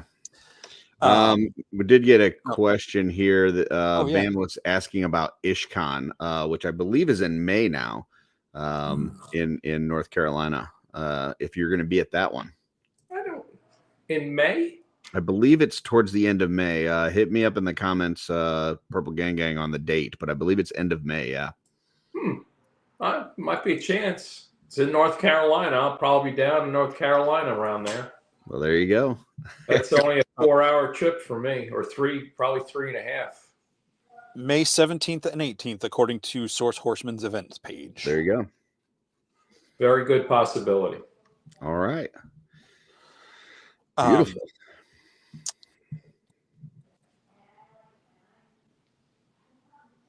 You were talking about the floor is yours. The exclusive for ZoloCon, and you guys just announced the new one for Toylanta. Yep. You kind of like the camo. Yes, I saw him. Kind of Joe themed guy. Have you guys heard any feedback from folks yet about that? Not me personally. I'm sure Jeremy is Jeremy has a finger on the pulse of what's going on. So yeah, it's awesome looking. I mean, everything that I'm hearing from people are loving it. So that's great. Yeah. I mean, I know for a while there was like this, I don't know if it was an intentional push from Eric or what, but it was kind of like no humans and cosmic kind of thing. And now that we're starting to see some humans in that cosmic format, I think that's getting people really excited, especially the people that wanted like Space Marines and that kind of thing. So. Yeah. More of the military, more of the yeah. Very cool. Anything else, Jesse? Yeah, but like I just saw Van's making fun of me. Well earned making fun of me. So it just it's causing me to glitch out again. Hank says, who doesn't love camo? Those pants, not only the pants, but then the gun, the camo colors on the gun just came out really well. I don't know who did the paint job on that, but it looks fantastic. So that's another thing too. Like, you know, over the years, like obviously Sherry's done an amazing job for years, and then you guys added Cameron and then, you know, now Joe Vassapolo is doing some painting with you guys and stuff. And man, I tell you what, your painters are absolutely top notch. And then you go there for like intern and stuff, or I mean, heck, all of them are in the Cabal and they will, like, if somebody's trying to paint match something or whatever, they'll go in there and tell them like, hey, this is how you do it. And like, what other company do you have that? Like I saw people that were asking about the pilot, the Tusk pilot Red Jet, and like trying to get that match down. And then you would see Joe Vassapolo in there saying, hey, this is exactly how I did it. It's like, that's awesome. Like, that's just so cool. Why not? Right? Yeah. You know, what's the big deal? It's not a big deal. It's just, and it's just kind of talk about what we talked about earlier, just top down. Like, it's just such an amazing connection between the company and the community together. It's great. I remember what I wanted to say. So obviously you were obviously in the room at the table, but how did that feel finally getting to reveal that dragon when you guys stepped back and it rolled out and the crowd just went not like what was that like for you? You know, it's one of those kind of things that I know that people have been looking for that for the longest time, and then just coming in and seeing the diorama being set up and finally getting painted and put together, and just imagining what people would be doing when they saw that. And it was exactly what you would imagine people would have done. You know, I mean, everybody went crazy. I mean, the good part about those kind of things, I'm pretty well convinced that I don't have to worry too much that the stuff that, you know, Eric does and how he does it, it's going to be well received. So it, you know, unfortunately for someone like me, I look at that and like, oh boy, like, how do we get that done? You know, like that's something that's going to be a tough one. But as far as the reaction, it's exactly what I expected. I knew people would love it. Actually, that and what was the setup you did it? I think it was at IshCon right before a reveal. You did like a little thing where it was like it came. Yeah, it was just really. Was it about the vehicle or about? I don't remember what it was. That's right. No, it was. Well, are you talking about that big one for the Ox crew that people were asking about? Yeah, there was just something where you did like a little kind of like a little dodge and weave with the way you approached it. It was just hilarious because in a good way. You know, I thought that was really cool. Because sometimes, you know, when they're doing the live reveals, they'll throw something to you and you're like, oh yeah, that's really cool. I like that one. You give kind of like a low key response and then you set yourself up for something. Yes. I know what you're talking about now.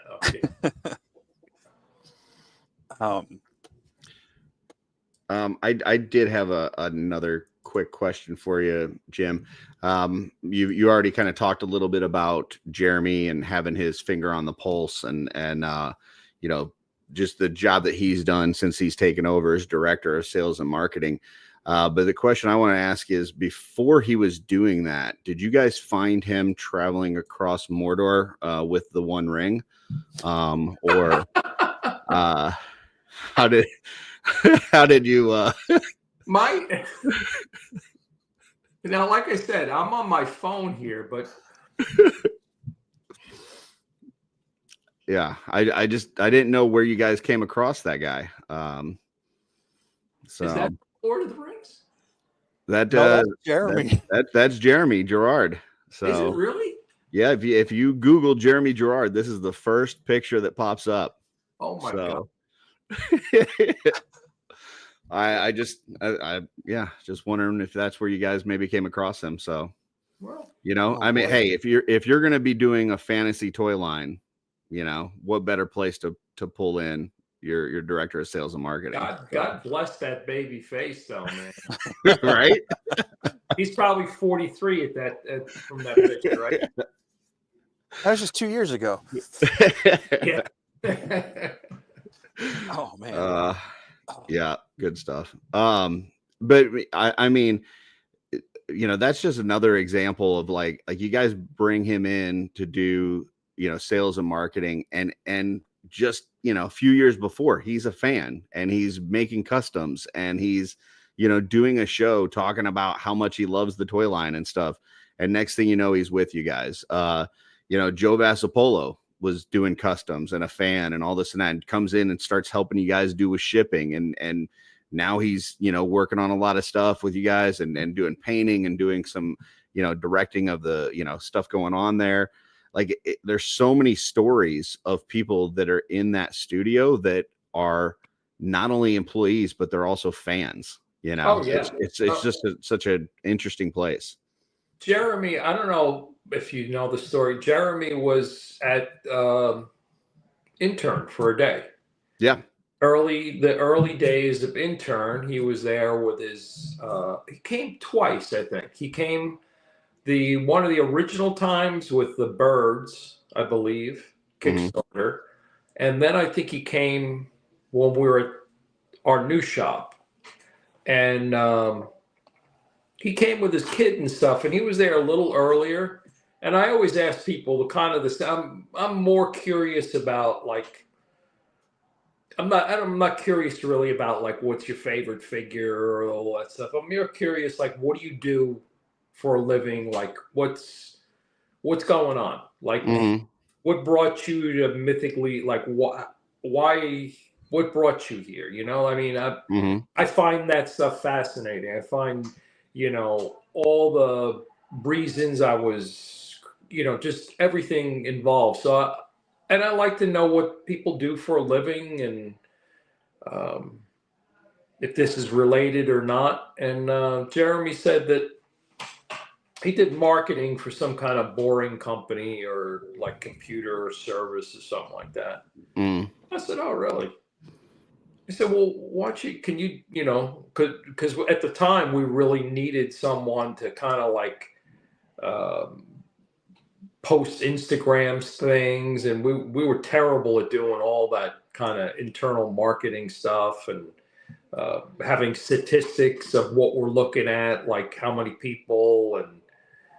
And he was great about that. So he was doing part-time stuff. I said, you know, would you be willing to do part-time stuff for us? They're like, yeah, you know, I'll give it a shot. I think at the time we wanted our that's what it was. We were getting like our website redone, and he redid the website.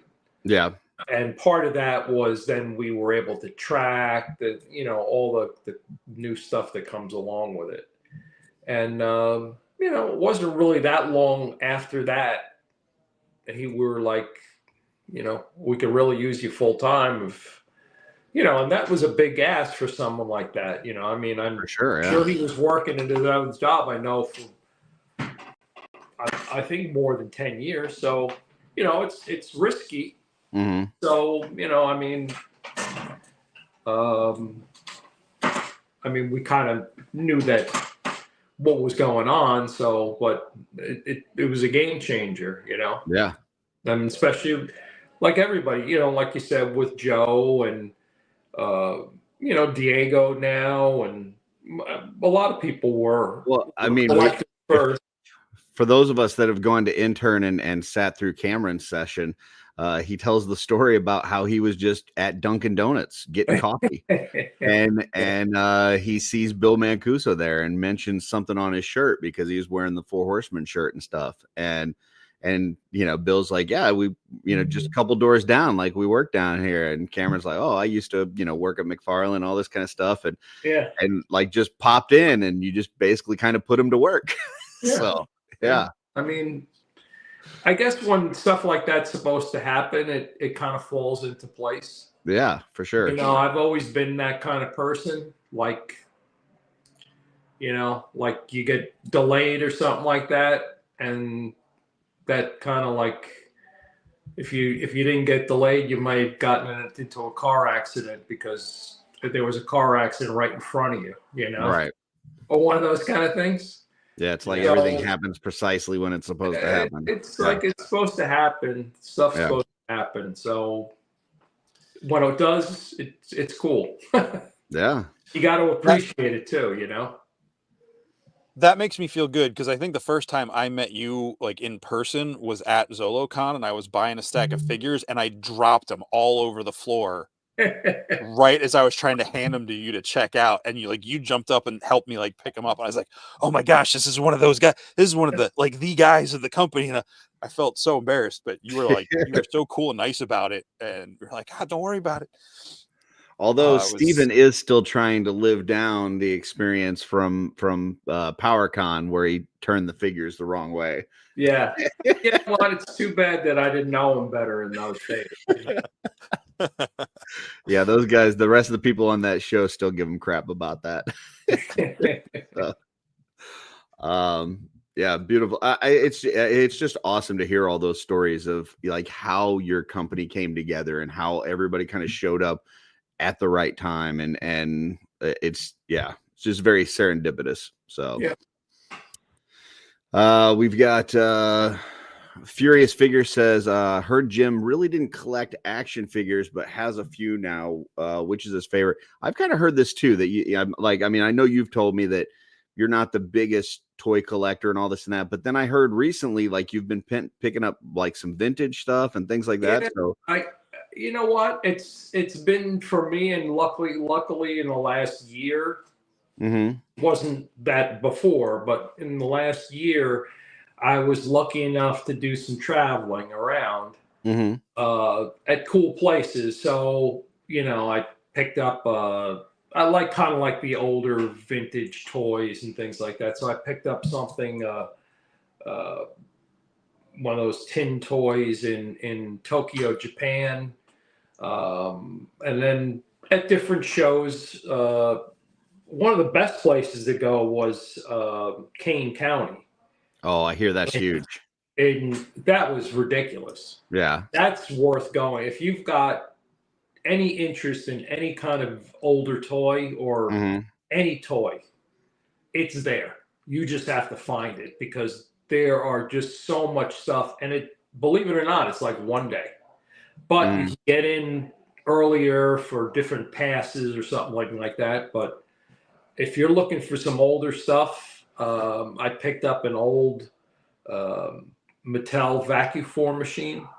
Oh, okay. Which I don't know if you remember that.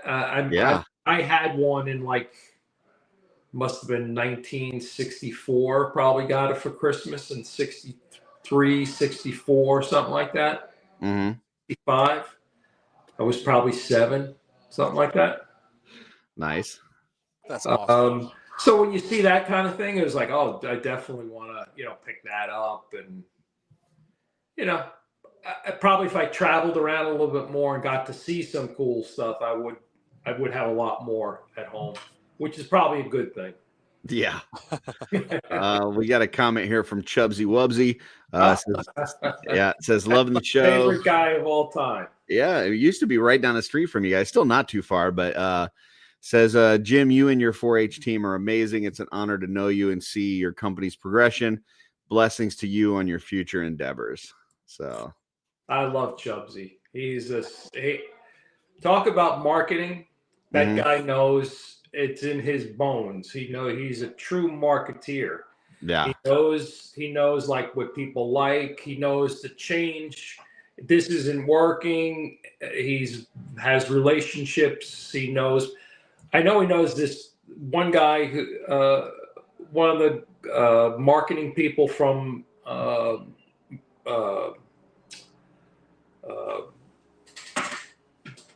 where is that? Hasbro comes down all the time just to see Chubsy at some of these shows. Oh, nice. Just, those kind of relationships. That's what it's all about.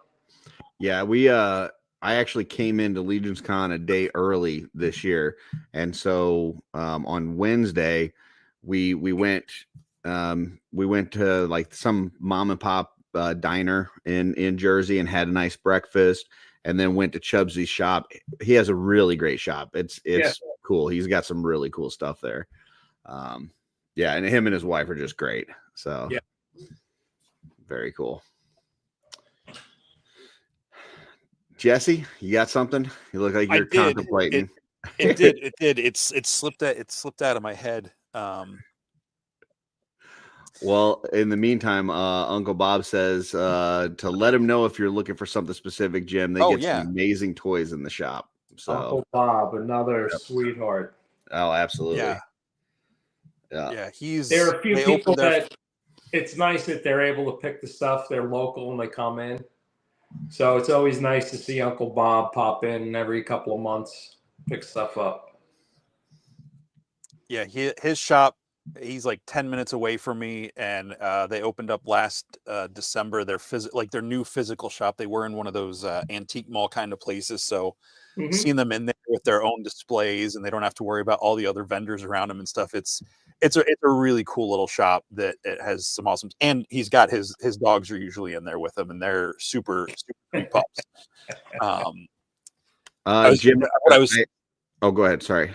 Yeah, how about I was just gonna say real quick, what I was trying to think of is when we were at the Maryland Toy Expo doing the street team and the Wolf King setup, there was a gentleman right next to us whose name was also Len, but not our Len. And he had some really old toys like kind of like the tin aluminum like airplanes and just really old. It was felt so weird having like all the 3D printed parts and then like all the Horseman stuff and then his little table like right next to it. It was kind of like this weird dichotomy between the two things, but he had a lot of really cool stuff. That was a pretty fun show too. The little bit I walked around at it in Maryland. Interesting. Well, you know what? I have a lot more free time now, so that might be something I might hit. Right. I hear that Maryland show was a lot of fun. Yeah. Yeah, I've only heard good things about it. So yeah. I don't mean to put you on the spot, Jim, but we got a special request here from a Trevor Williams 1.6 shooter. Says, Jim, will you still give the tour for intern? I have to get a private tour. I've never been able to take it because he's been running his session each time for intern, and he would like a private tour from you if it's possible. I'm always available to give tours. Like I said, I got a lot of free time. There you go. I hope to be doing the intern tour next year. So, well, and we were talking about like the folks that have come and worked for the studio and how some of it is just there's been a timing thing where they just like they happened to be there at the right time and it was the right person, it was the right moment, it was like they were put in your path. How about the photography of Trevor and how that has been fully integrated into your line over the years? Like, can you talk a little bit about that? We used to do our own photography and we suffered the results of it, to be honest with you, I don't know how the connection was made. I know Trevor had come down. I believe he came down to intern for a day. I believe, he did. And I guess the connections were made. I think he actually dropped off, if I remember correctly, he dropped off a couple of his photos that he had done of mythic figures. Mm-hmm. And I think not too long after that, if I remember correctly, we started using him for limited stuff. But just the stuff, he gets better and better. And, you know, it's just a great relationship. And I hope continues forever, because the amount of stuff that he's doing for us, you know, to show all those figures in those environments and at their best. And the good part about the way he does it, he's not doing a lot of Photoshop and, you know, take their pictures of the actual figures. He's not, a lot of practical effects and dioramas, and So they're authentic pictures representing the figures, and I can't ask for better. You know, and they're wonderful. I mean, the way he does it and how he does it, awesome.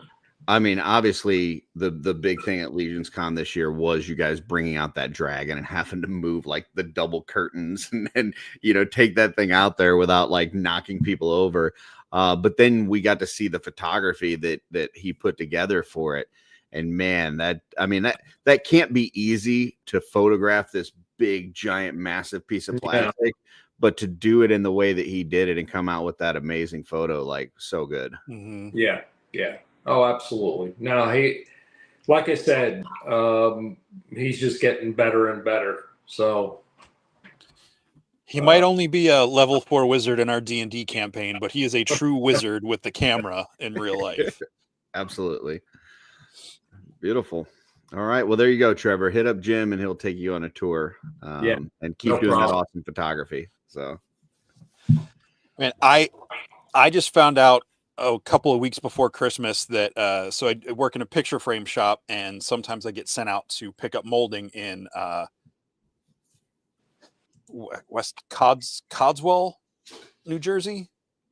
It's not far from the studio. Because I had to go from there to another place, and it was like a 30-minute drive between there. And about 5 minutes after I left the first place, which I was going like before COVID, before I had gotten into Legions, and I went by the same place Curtis and I, when we came to intern, I was like, oh, there's the gas station, there's the exit.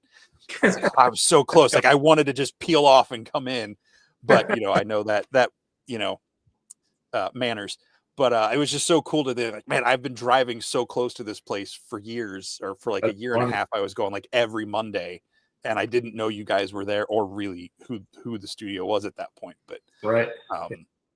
But now whenever I get sent out on the drive, I'm like, well, I don't get to go there, but its studio is right down the road. So I feel like I'm close by.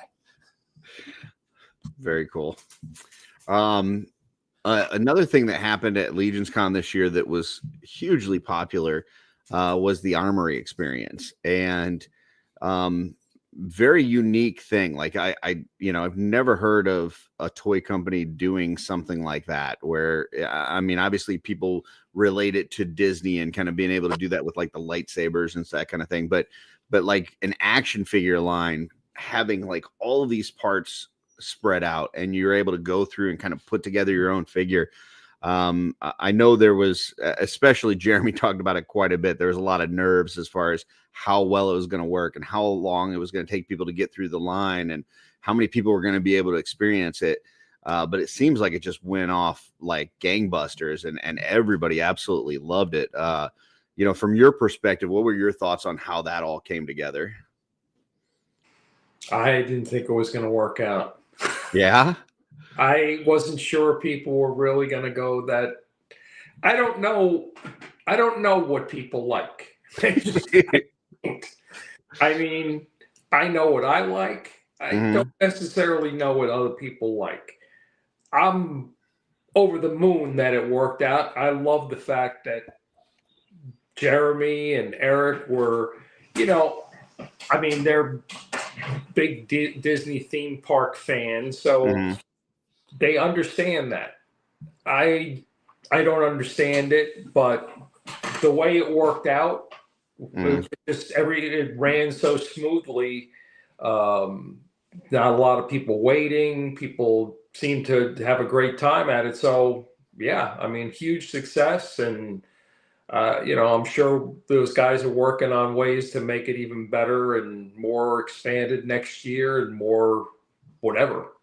Yeah, beautiful. Yeah, I mean, the way that they had it set up, I know Joe did some work to like have like these wood placards with like the actual pieces on them in front of the baskets, and then just had everything very organized and manned the whole experience. I know there was throughout, if somebody got stuck kind of like deciding what to pick and stuff, Greg was right there kind of helping them along, and then the checkout process was really smooth. It was really, for something that could have been set up to be a disaster, kind of like what you're saying, and what, I know Jeremy was afraid of.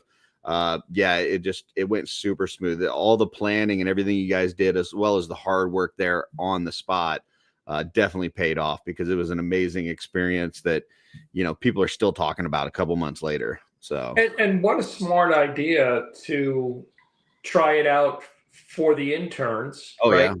And let them kind of test it for us, so we know what we're going to face the next day.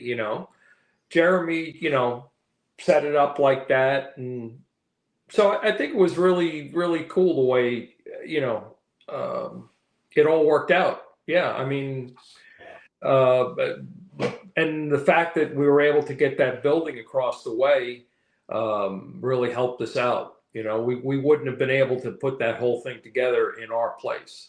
Yeah. So, it was a beautiful setup the way that you guys had it for intern. It worked really well. So, it was nice. That whole market style, like the table and the tank, the tent. What Southern accent did I just spit out there? The tent and the banners and just all that stuff. It felt like I didn't think about what it would look like, but in my head, I was like, if they do something like that, that would be really cool. And it was way cooler than that. So I think that's really cool. And I'm excited to see if you guys do a cosmic one, even though I'm more into the mythic stuff, what a cosmic flavor on that setup would be. Yeah, I think cosmic would be really cool. I will say though that the coolest thing at intern has to be the amazing pizza. And is that the thing that you're gonna miss? From, I mean, obviously you're gonna miss being around the folks and everything, but that pizza's got to be up there, right? Eating pizza probably at least 3 days a week. Or more. Yeah, it's going to be a problem for sure, because it's not only the one pizza place. There's another pizza place, another 150 feet up the road, that's just as good. And nice. So, yeah. Well, I am personally charging Purple Gang with finding an amazing pizza place down in North Carolina for Jim. That's not, you know what? North Carolina and down where they were. Yeah. You don't have to worry about food down there. Oh yeah, got some good stuff down there too. Yeah. Yeah. Now they have great food down there. Beautiful. Broder here says, thank you, Jim, for going out and getting more pizza when it ran out at intern. Absolutely. Yeah. Uncle Bob says next year's Armory should be about female figures. Not enough female figure parts for costumes. I think he's saying customs. Yeah, a female Armory experience would be really cool. I would love that. I mean, really, you could say anything Armory experience, and I'd be like, yes. Orc Armory experience, yes. Dwarf Armory experience, yes. Females, yes. Skeletons, yes. For sure. Yeah. Awesome. All right. Well, that's the 2-hour mark. That's usually when we start kind of wrapping this up. We really appreciate you joining us. Anything else that you've got coming up? Any shows immediately that you're going to be at next that you want to kind of promote? Not really. Just I think the big one is down in Florida, MegaCon. Okay. The other one is Zolo. Zolo is going to be huge. Very nice. Zolo is going to be huge. But But yeah, and you know what? If I would like to get another shot at the background and the whole setup, because I want to try to set myself up with a little bit of you know, at least Flair. an interview nice. area that I can kind of like see stuff, and you can see some stuff behind me. So You know, I wish you guys invite me back someday. Yeah, for the Absolutely. last 3 years, at the beginning of January, we had Treadaway, we had Cornboy, we had you on. Maybe next year to start January, we got to have all three of you on together.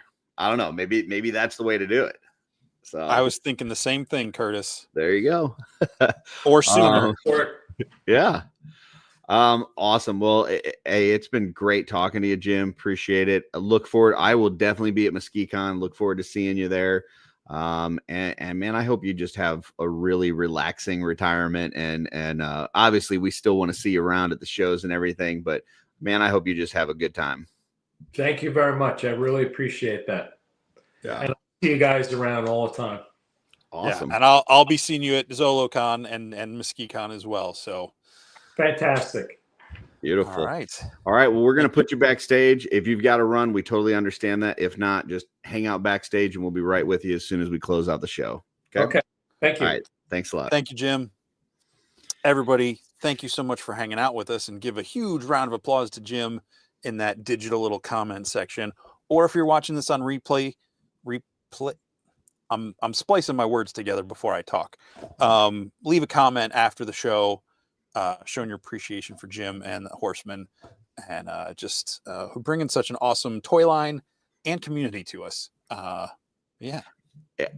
This I really enjoyed tonight, because it just shows you how, some things just like fall together in your life, like he said, he's sitting there bartending and he gets this job at McFarland, and all of a sudden that turns into, his own company. And then they come up with this toy line and that becomes successful, and they're able to kind of do more of their own things. And all the people that came in along the way that just kind of happened to be there at the right moment, at the right time. And it's just, yeah, it's really cool. It's really cool.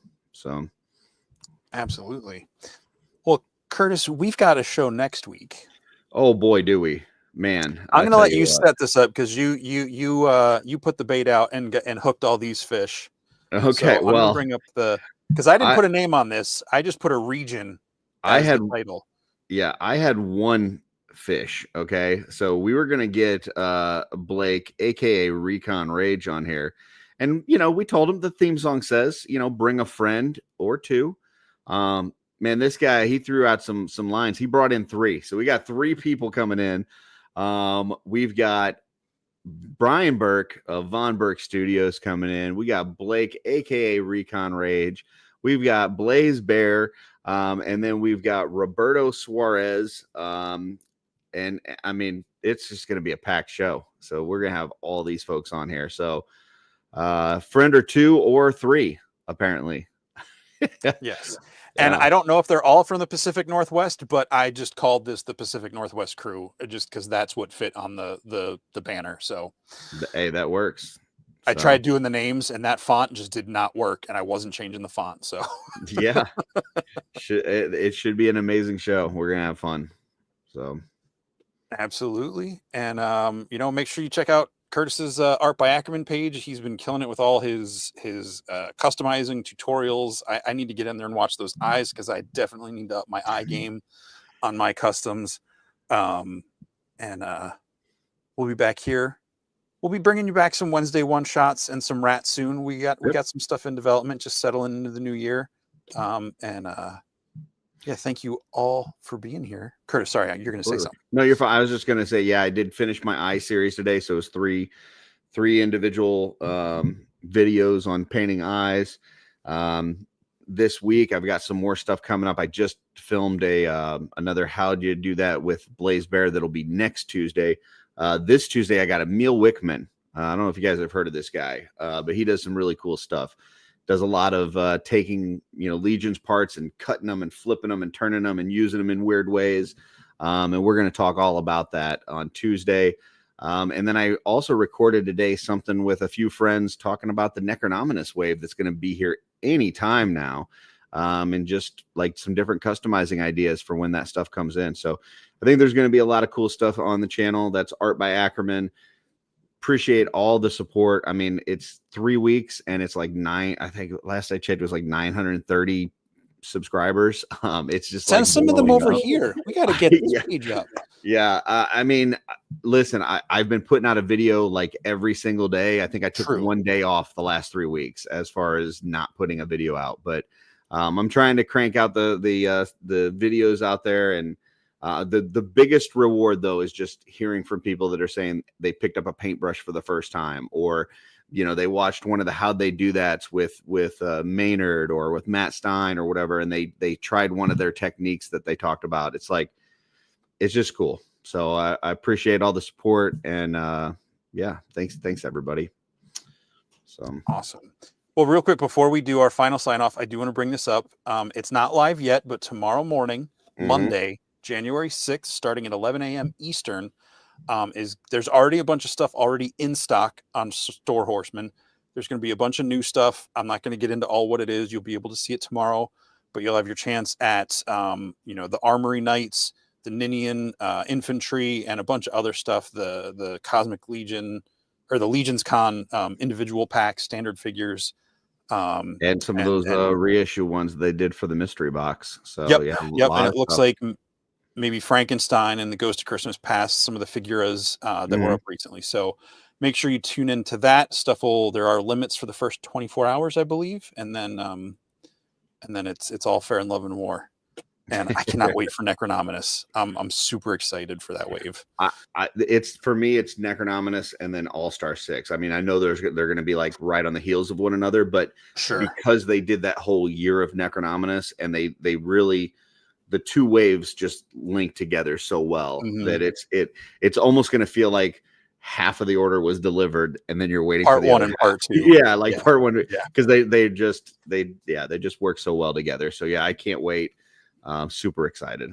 So yes. Well, folks, get ready. It's going to be an awesome year for Shooting the Shelf, for Four Horsemen, for us. Curtis, yes. I got 2 more things. I'm sorry.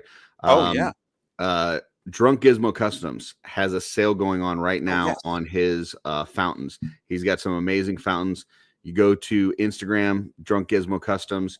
You'll see the ones that he has listed. You'll be able to see which ones are still available. And also, speaking of what's going to be exciting for this year and all the Horseman figures we got coming, Dorklayer just did a video breakdown of basically everything that's coming out month by month. It's a really cool video. So check that out over on the Dorklayer channel.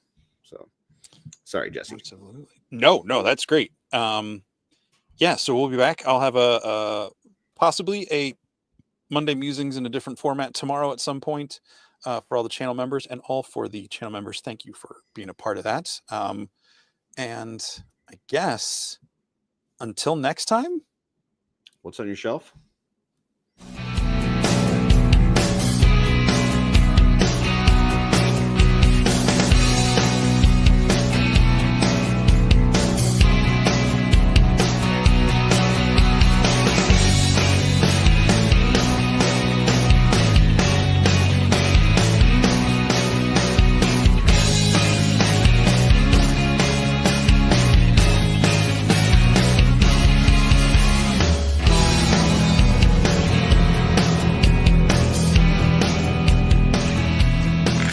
No!